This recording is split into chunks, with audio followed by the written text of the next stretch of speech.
Hi! Welcome to the Paint Galleries. My name is Kayla. I'm going to be your host for this session, and today we're going to be talking to Ethan McNew about his new album, Paint. Hey! How you guys doing? I'm Ethan McNew. What it do? Do well.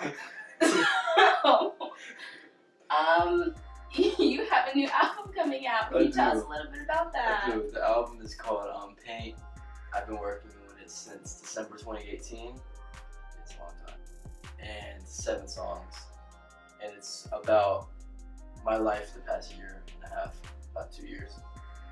So you said you've been working on it for 2 years, but it's only 7 songs. Generally, aren't albums around, what, 14?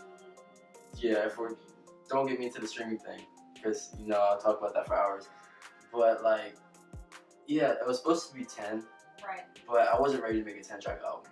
I feel like, and all my albums before, you're like, whoa, your albums before have been like 12, 11, 16. But it's like, I feel like 7 is like a no filler. I didn't want any filler. Especially with how important I wanted the album to be, and like how serious I want people to take it. I didn't want any song that you could skip on it. So that's why it's 7 tracks. That's a big claim. It is. I don't think it's a single skippable song on the album. Really? Every song is flawless.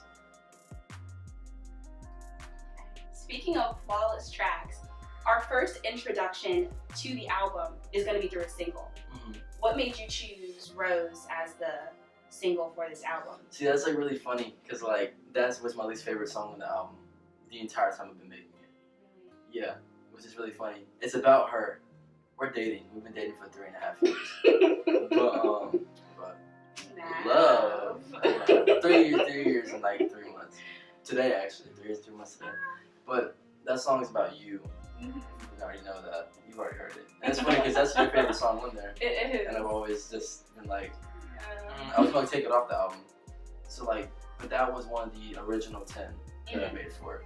So I made probably around 30 songs in the duration of making this album. 5 of those ended up being Shine. So, and then you get like some of the features that I've done with the other Xcix members, Xcix gang, you love to see it.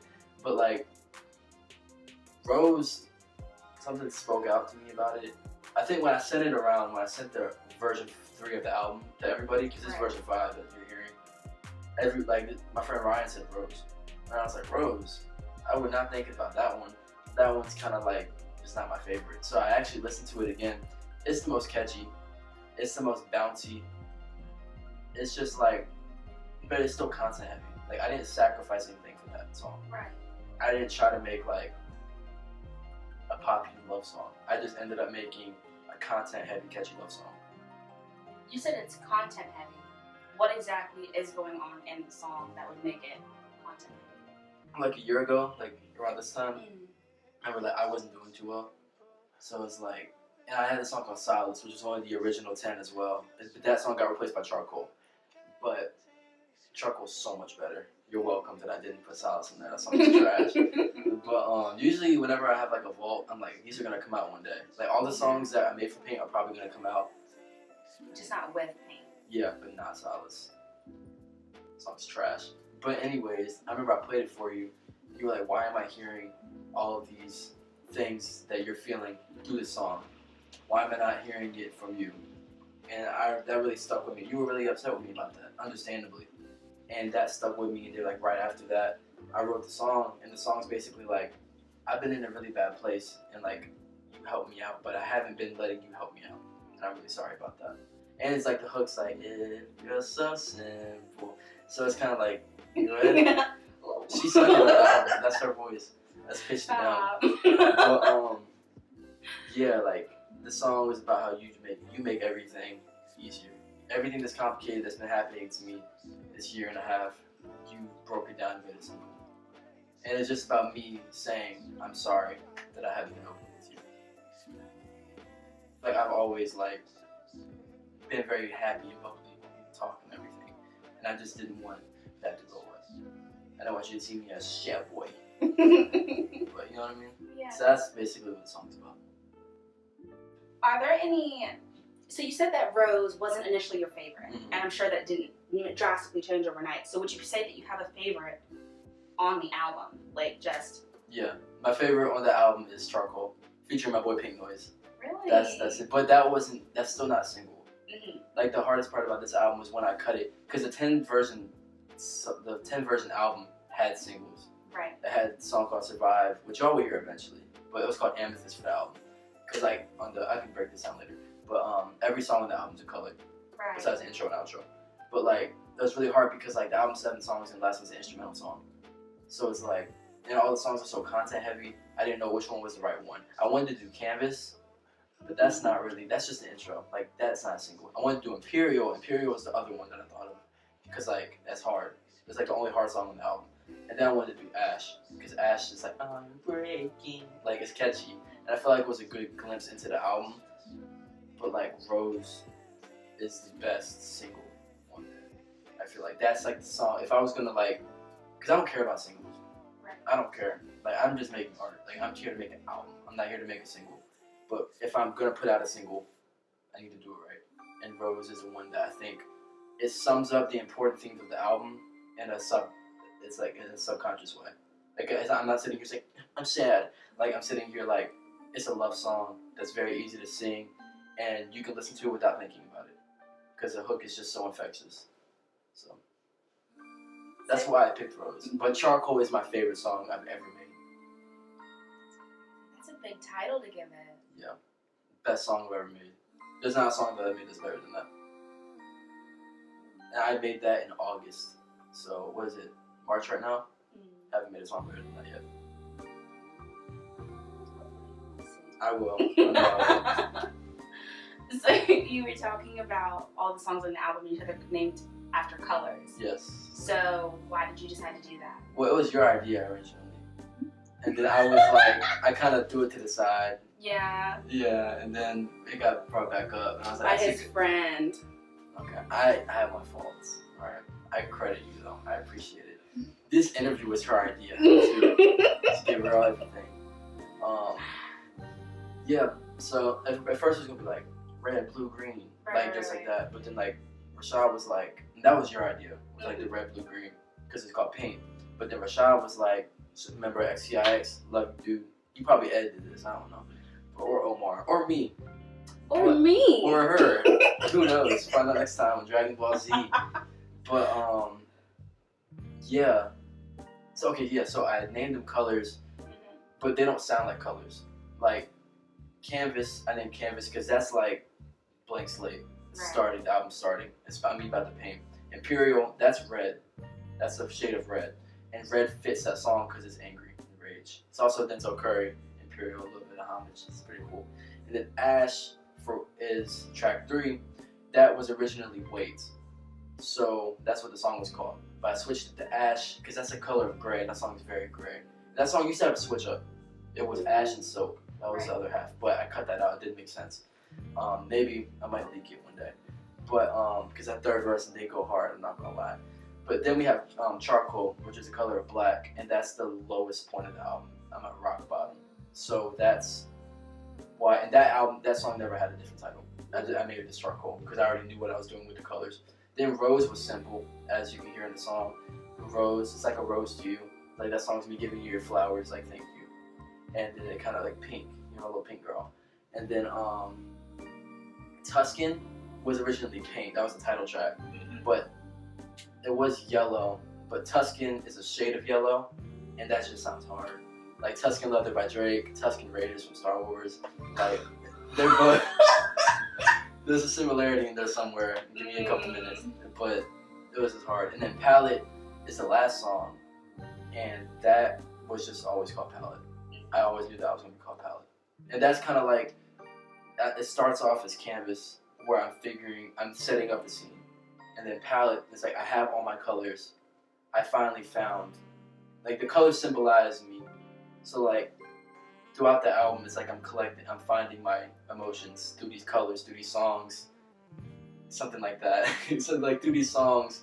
And then Palette is like me organizing. Palette is me being like, I'm whole. That's why it's instrumental. I feel like the beat said enough for itself. Like I didn't need to put any words over that. Like you could listen to it and it sounds like the whole album. I felt like I was so like hyperventilating. I felt like I was hyperventilating the whole time making this album. But I feel like that, once I made that, at the end, it was like a breath of fresh air. Like that end of the album sounds like I'm okay. Like, or I'm gonna be okay. The album isn't talking about like, this is how you get over being sad or anxious or depressed. It's just about, this is how it feels. And then not saying that, Palette isn't even saying that it's over. Like, cause I finished this album several times. I've started and refinished it, etc., etc. And every time I finished it, like I finished this in December 2019, Right. and I've still felt those same emotions that I felt when I was making it. But it's different now. Like I see it with a different perspective. Like I'm at a point where I have beat it, I just get dragged there sometimes. And I think that's what Palette symbolizes. That's what the whole album is basically about. Music for people that feel in that place. And I hope that people that were in my position can relate to that. I do have to ask, considering that from a conversation that we had, you said that one of the strengths of the album was that, considering that you had 2 years to kind of play with it, is that you got to live with it. Yeah. Would you say that was like a really, really good strength? Or can you talk to us a little bit about that? I've never done that before. All albums I made, Dark Sky Beautiful Mind, first one, 2016. I made that, yeah, right? That's 4 years ago. 4 years ago. That's crazy. We were dating when I made that, right? No, we weren't. Not yet. We're dating when we Staring at the Clouds. So, Dark Sky Beautiful Mind 1, I made in pieces. Right. I didn't make that as an album. Because that was my first thing I ever made. Every song that I was making, I didn't feel like I had a choice to cut things. That was all I had. So I was like, everything I have, even if I don't like it, it needs to be out. Right. So like, I wouldn't say I actually liked the music I was putting out to Immortal. So then we get to Staring at the Clouds, 2017. I took like a while to make that, but I didn't release it as an album. I released it piece by piece, and then once I released the final song, I grouped it as an album. Yeah. Same thing for Immortal.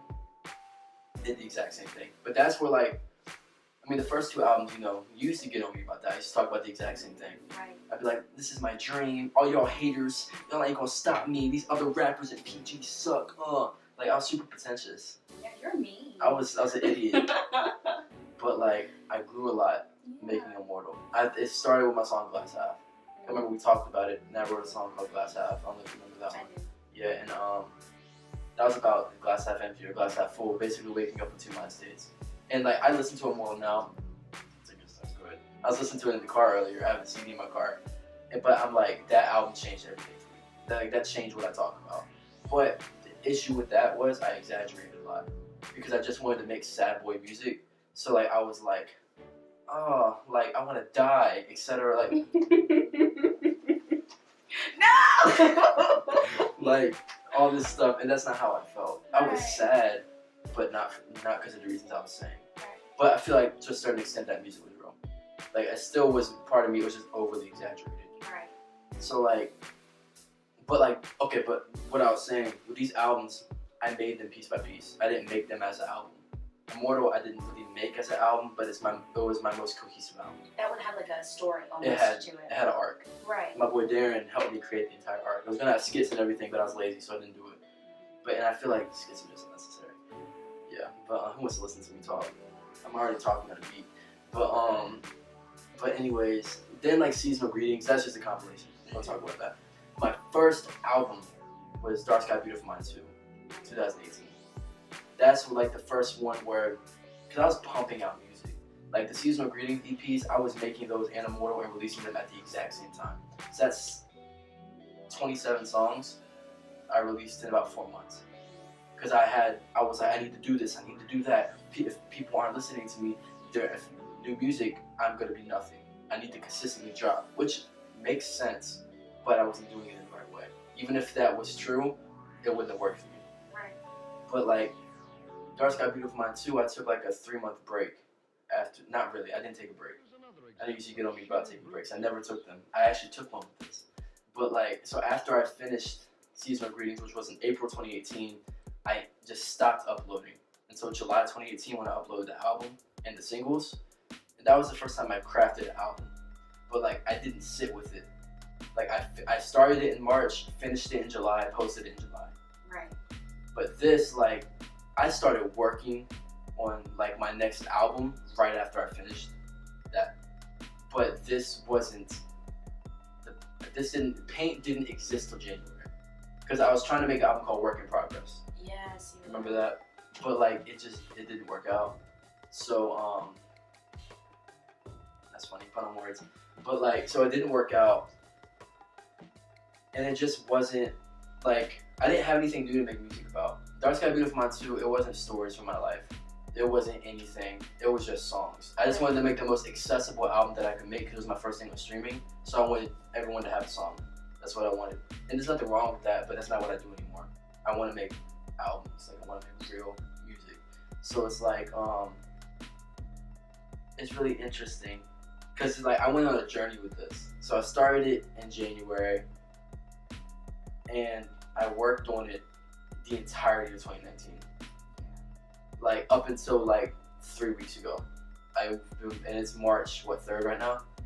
Up until 3 weeks ago, I've been working on the album. Me and Rashad have been diligently adding to it, taking away from it, changing the production, changing drums, everything. And like, I like sat with it. Like I listened to it when I was happy. I listened to it in its entirety when I was sad. Like. When it's 10-track version, it's 12-track version, and it's 7-track version, and it's every version of it, I lived with it. And I like sat there to make sure I liked it. And there's a reason why it is how it is, because I did that. Imagine if I didn't. The album would be 12 songs and I would hate it. And it would have been out a year ago today. That wouldn't be good. But because I took the time and decided to say, hey, I don't care if anybody hears this. I don't care if anybody is even like, I don't care what happens for me taking a break. It's needed that I do that so I can make something new. And I did that and I lived with this album. Like I grew with it, the album grew with me. When I changed musically, it changed. It's just like, it's a really beautiful experience. It's like you make something, but like you don't just make it, like it has a life. Like the album is like lived with me. And it's just really cool to think about. Like I've listened to my own songs when I'm sad. Like I've comforted myself by this making this album. So, because I know that, I don't know. It's really cool. It's cool to make something like that. It's cool to give yourself time, which I feel like a lot of artists don't do, especially when you're independent, because you're so pressured to meet a certain standard, so pressured to release music so fast. It's not about that, man. I think so much of it also stems from like being forgotten. Yeah, exactly. Exactly, and that's what I was really afraid of, was being forgotten, like in high school. Even though I don't think anybody was checking for me like that, but like even now, like, I don't think that many people are checking for me like that. But I think it's because I gave it a break that more people are. Like I feel like my artists that I work with have more respect for me. I feel like I'm making better art because I decided to make a change in how I presented myself as an artist. I like being a recluse. I like being somebody who drops every now and then. I don't like posting on Instagram a lot. I don't like tweeting a lot. I just don't care. I don't care about being present on social media. That kind of sucks though, because then it's like, you need that. But I also feel like it takes some of that authenticity away. You know, if you're posting to the point just to post, nothing matters. Yeah. You know what I mean? It's not special. It's like, what are you even saying? And then you're going through it and it's like, oh, I had a great day, I'm doing this, and it's like there's nothing worth coming back to looking at your tweets or your posts or anything for. So I don't think it's necessarily a bad thing. Exactly. It's just harder to get noticed. Right. It's hard when you don't have a active fan base engaging with you. I know if I drop something, people will listen. Mm-hmm. But it's like, if I tweet something, are people gonna pay attention? Like, are people gonna know if I don't tell them? Are they gonna know? Right. That's the issue here. And it's like, I mean like DM them. I don't mean like I just post and they know. I mean like I go out of my way to tell them that this is out. That's the scary part. And that, like, I worried about that a lot. You know, I worried about numbers a lot. I don't care anymore. Like, I dropped Shine, and it did, like, right now, I think that the highest track has about 400 plays. I don't care. Because the comments that are on it, they love it. Like, I don't care because the people that have listened to it, they love it. And they come back. And I don't care about getting one play from everybody in the world when I could get 50 million plays from one person. Like, I want that fan I don't want that person checking me out once. I want relationships with people. You know what I mean? That's also what I'm doing with this album. And relatable music works. Like, people can relate to it, they're gonna like you. So, I mean, all the people I listen to I relate to. So it's just common sense. I think it is important to kind of like go back to a little bit of what you said, where you said that you were kind of finding your identity within your music and things like that. And you did change your name. Yes, You were EMC Forever, and then you were Tirade for a little bit, and now you are Ethan McNew. Yeah. Why did you choose Ethan McNew? Why did you change your name at all? So, I made EMC Forever when I was 15. Right. I'm 19 now. It's when I was 15. I'm 19 now. That's far better than ever. I'm copyrighted by UMG. That's my theory. So, I mean, I'm just saying. But, I was tired of it. I was at work one day and my friend was like, EMC Forever, that's corny. And then I was like, no, it's not. But then I was like sitting there and I was like, say it out loud. My name's EMC Forever. That's whack. So I went like on a spiritual journey and I was like, what to do? Like that, I've had that name for so long. And like, I felt like I outgrew it. Like that was high school me. That was Dark Sky Beautiful Mind. That was Staring at the Clouds, Season of Greetings, and Immortal, Dark Sky Beautiful Mind 2 even. That was that. That's when I'm not there anymore. I don't make that kind of music. I don't listen to the same artists that I did back then. I'm a new person. Last year really changed me a lot. And I feel like me going by that name would be a disservice to me. So I switched it to Tirade.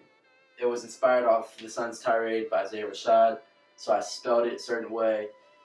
Yeah, it got messy. But anyways, I had to change it again for other things. And I was like, what do I do? I don't know what to do. So I just ended up switching it to my government name. Right. I mean, some of my favorite rappers just go by the name. Kendrick Lamar, J. Cole, other people. I can't think off the top of my head. Do you think that Paint had anything to do with you going on that journey at all? That album sparked everything for me. That album changed my life. That sounds super dramatic. I don't know. It's like when you make something that's that important to you, it's ridiculous. Like, it's crazy because all my albums are important to me, of course. I love them. They're my little babies. But like this one feels like a toddler. Like this one's aging. Like it's like the meaning of that album has changed me as I've changed. Right. It's like, and that shows that like it's standing through time. Cause like I mean those other albums that I made, like if I waited 3 months I probably wouldn't like them. It's been what, a year since it's been like the base of it's been done and all those songs are still there. I still play them in the car and I will jam out. If you put Imperial on in the car, I'll probably punch through the windshield. Like that song is amazing. I have full confidence in it. And like I was at this, everything happens at work for me for some reason. So I was talking to my dude, I was talking to my dude, and I was like, I don't know what to change my name to. I was like, I don't want to go by my name because it's not cool. Like Ethan McNew. I feel like I'm trying to make myself fit into an image of what I thought a rapper's name should be or something like that. And it's like, oh yeah, McNew, good by his name. Yeah. How do we forget that? I don't know. John Valiant too. Yeah. Shout out John Valiant. We love you. We do love John Valiant. And Rashad Justice. Yeah, we love you too. He goes by his name as well. That's cool. Anyways, what was I saying? You were talking about how you were trying to fit yourself into like this box of what you thought musicians should be. I was trying to think I needed like a cool name, something cool, but I just need something that's me. Right. Like Ethan McNew, that's literally my name, and nobody else has it. I mean, like nobody else is gonna be. I'm not gonna have a problem with somebody having my name. That was an issue, but that was a good thing about it. And like it's just me. Like, I don't have to worry about anything. Like that's like for my music, you're getting me. For Paint, you're getting me. Might as well present it to you as me. No more personas. I don't want to put myself behind something. Because I remember I would talk to you and I just didn't feel confident as myself, but I felt confident when I was making music. And it's like, why don't I just change the person I am to make music as myself? Like instead of being EMC, I'm just Ethan. I'm Ethan now. So it's like, it falls under the same category. So it makes it easier. It makes me feel more confident. Because like I'm representing myself. Right. I'm not promoting a Persona. Yeah, I'm promoting myself. And that's very comforting. So we do have to talk about, like you were just talking about Rashad, and you are in a collective called Xcix. Yes. And how do you think, because you joined with this album, right? So like, how would you say that collective, having that kind of like group of musicians there, has helped you to create better music? I started right before this album. Well, I met Rashad because I was making Dark Sky Beauty for mine too. Yeah, the mixing stuff. So I had a producer on there, and I posted it, the album, and he was like, "This sounds like trash." The mixing, and I was like, "Oh my god!" Because I just put reverb on it. I didn't know what to do. I don't know how to mix. Still don't know how to mix. I need to learn. But so Rashad, I put out Lovely, and Rashad heard it, and he messaged me on Instagram. He's like, "This is cool. Would you want to remix this song with me?" It was 8 out of 10 by Drake. It's not up anywhere. I think it's on YouTube. Independence Day by Rashad Justice and EMT Forever. But yeah, and that kickstarted it. Because then we would like start talking on the phone. Like I had music friends, which Aji, he's a part of Xcix, Adrian. I met him forever ago, like I think 2017. And like that was the only music friend I talked to on the phone. Like I actually like spoke to him. I didn't just hit him when I needed a verse. We were friends. And like that's really important. I feel like a lot of people just use people for music. They don't like get to know them. And like I think that when you're good friends with an artist, you don't make a lot of music together. Me and Adrian have 2 songs. I've known him for 3 years. Me and Rashad have 2 songs out, and I've known him for 2 years now. Like that's crazy. Like you think like we would have so much because we're homies, but that's just not how it worked. So like we were talking, he was like, "You want to start a group?" I was like, "Yeah." So he was like, "I'm gonna revive Xcix." There's an old band that I had, and my dude Rocky, Young Rocky, which he's now LV Reyes, is in it. So I want you to talk to him. We talked, like we automatically, everybody hit it off. That kid Eddie, he goes by Eddie Gemini now. He's in there, and like having those 3, having people that were actively making music, having people that were just as passionate about it as me, that wanted to be the biggest thing in the world. Everybody had these ambitions. Everybody was making their first album. Everybody was like fun. Everybody was just excited. Like we weren't sitting here like, "Oh, I gotta make this song." We're like, "I get to record today." Like this break, rap camp. Only problem is everyone's up in New York, so I don't get to see them in person. But it's the energy. Like they'll send me something, and I'm like, I have to make something better than this. And I think that's what it was. It was having someone to not badly compare myself to, but like I could see where I was. So like Rocky would send me a song, and I'd be like, "Bro, this is hard." And I get right back in the studio and I make something that I think is harder. Send it to him. Rashad's like, "Bro, this is hard." Make something equally as hard. And then Eddie, like it's just we build off each other, and so and it just helps us be our best self. Because you have someone that will be honest with you. And then Xcix changed my life. Without them, I would not be making music anymore. I wouldn't care as much about it. And we have more members now. We have Aji, who we recently added. We have King Dav, Mighty 8, Omar. I think that's everybody. I don't know.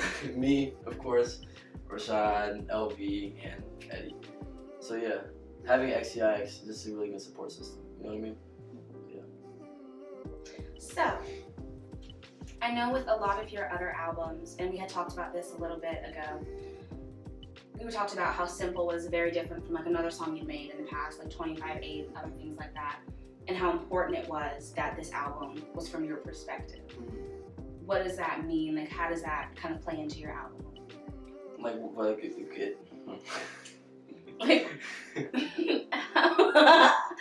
like the point of view of the album. Like, how do you think that impacted the kind of music you were making? It was more real. I feel like I had a problem. I was just like making songs. Like Lovely, I wasn't like in a relationship like with a gold digger or anything. Right. Like I just made the song to make the song. Like Poetry in Motion or like songs like that. Like I don't know, like nothing was really like canon. Like it didn't like none of that was from real events. Right. Like it was just about like I'm gonna make a song about this. This was like this is happening. Like Charcoal, I talk about just feelings I was feeling with my family. Feelings I was feeling with my place in life at the moment. Like I feel like everything is just talking from completely how I'm viewing things. Right. Not from a character, not from anything. This is Ethan's thoughts. Everything in here, everything on the album I felt at one point throughout this year and a half. Imperial, when I was rage. There was a point where I was just super angry. I just wanted to break stuff. Canvas, I just needed the vent. Like Simple, I'm in love. You know what I mean? Like Charcoal, I felt hopeless. So it's like, and like Ash, like I felt like I was at a breaking point. Like I felt all these things. Like Palette, Fresh Air, I haven't completely felt that, but I have at the same time. Like I don't think I'm at a point. I know I said that like I've experienced it, but I don't think I'm there. You know what I mean? I've just had like a taste of it, and I think that making that beat helped me with that. But yeah, it was really cool because it's like not only like is it just from my perspective. I produced everything. Like it's all me. Like I made everything. Shout out Rashad. He helped me with like a lot of the production as well in certain songs, and yeah, it just made everything a lot more organic. It felt authentic. I didn't feel like I'm telling a story that's not mine. I feel confident with putting this up. So yeah. So would you say that maybe this album is more of like the audience is you, more so like similarly to maybe For Your Eyes Only, like there's a specific audience that isn't those that are listening to it? Maybe. You know what I mean? Where it would be more so like this album, would you say that it's a more of a personal story for you than for the people that are listening to it? Like what are you hoping the audience gets from this? That's okay, yeah, I got you. That was such a way to ask that question. I got you. Yeah, I'm not trying to like, I think what it was, I'm not trying to like make a song for a certain demographic. Like, I'm not trying to like make a Drake type song or make a like a Logic type beat and then with a J. Cole type beat. Yeah, you know what I mean? I'm not trying to like, I'm not using type beats anymore. Like everything's me. Like you're getting like Ethan McNew type music. Like this is what I want to make. I feel like what people are gonna get from it, that's the last word is like, this sounds like his personality. Like I feel like people are gonna be like, this sounds like something that Ethan would make. Not like, oh, this sounds like a J. Cole type song. It's like, oh, you're like, I can tell Cole's your influence. Of course you can still hear my influences. I feel like you can hear, I mean the albums I listened to this, Care For Me by Saba, Swimming by Mac, For Your Eyes Only by Cole, what else was that? I was listening to a lot, so much I can't remember. Oh, Code the Friend was a really big influence. So I feel like that, and all of their music is very, like all those albums are from they're them. Personal. Yeah, like Care For Me, that's a very personal album, For Your Eyes Only, etc. So it's like, that really made me want to dive deeper into myself. And I remember I was talking to Pink Noise after we made Charcoal, and he was like, I really appreciate how you ask yourself the harder questions in your music.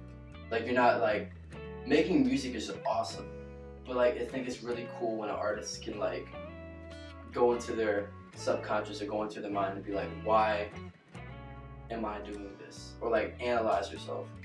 And like I just want people to get realness out of it. Like I want people to hear it and be like, love it or hate it, I want you to respect it for me. Like I want you to see it as a part of me.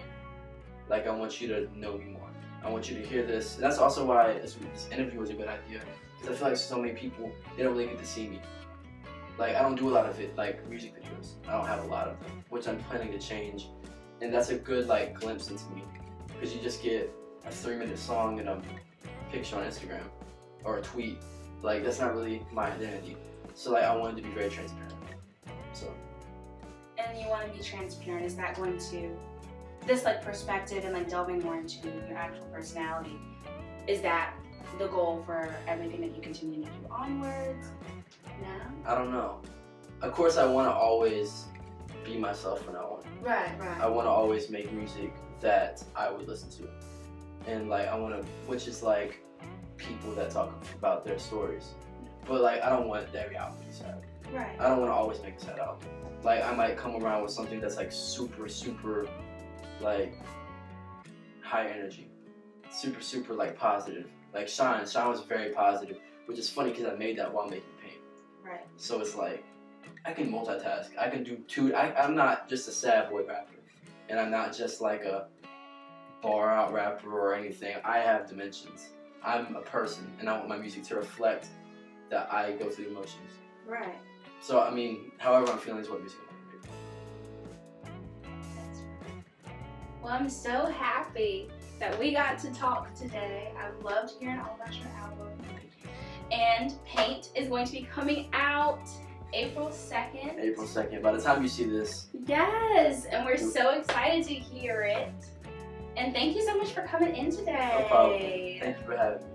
And you all have a great rest of your day. Don't forget to like and subscribe to the channel. My Instagram. Go ahead and tell Clever yourself. username 37. I Go have get us one some clout. photo. But yes, thank you for coming in, and good luck with the rest of your music. Thank you for interviewing me. Give me a hug. Of course.